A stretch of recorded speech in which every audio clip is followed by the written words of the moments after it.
ঘরে থাকা একটা মাত্র আলু দিয়ে যদি এমন সুন্দর মুখরোচক জলখাবার তৈরি করা যায় তাহলে বিকেলে চায়ের সাথে আর কি চাই। হ্যালো বন্ধুরা, আরও একটি নতুন ভিডিওতে সবাইকে স্বাগত।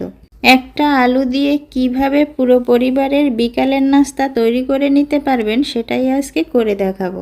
এজন্য প্রথমে আমি একটা আলু ভালোভাবে খোসা ছাড়িয়ে কেটে নিয়েছি। দেখতেই তো পাচ্ছেন আমি কিভাবে আলুটাকে কেটে নিয়েছি। আলুগুলো কেটে ধুয়ে জল ঝরিয়ে নিয়েছি। এবার একটা বাটিতে 4 চামচ বেসন, পরিমাণ মতো লবণ ও হাফ চামচ গোলমরিচের গুঁড়ো দিয়ে অল্প অল্প জল দিয়ে একটা ঘন ব্যাটার তৈরি করে নেব।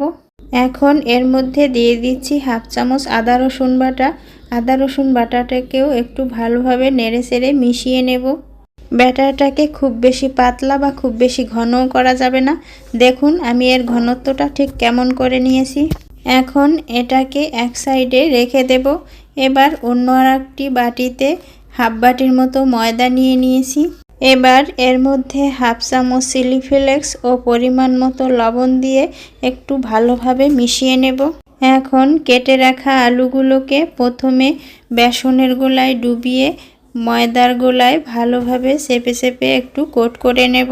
হাত দিয়ে নাড়িয়ে লেগে থাকা আলগা ময়দাগুলো একটু ঝেড়ে ফেলে দিচ্ছি। একইভাবে আমি সবগুলো তৈরি করে নিয়েছি। এখন চুলায় তেল গরম করে এগুলোকে ভেজে নেব।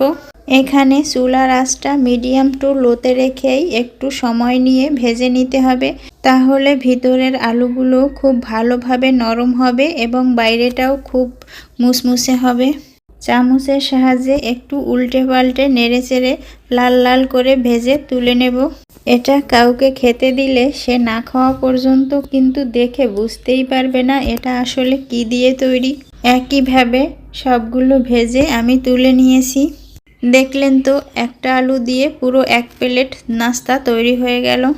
ভিডিওটা ভালো লাগলে লাইক, শেয়ার ও ফলো করতে ভুলবেন না কিন্তু।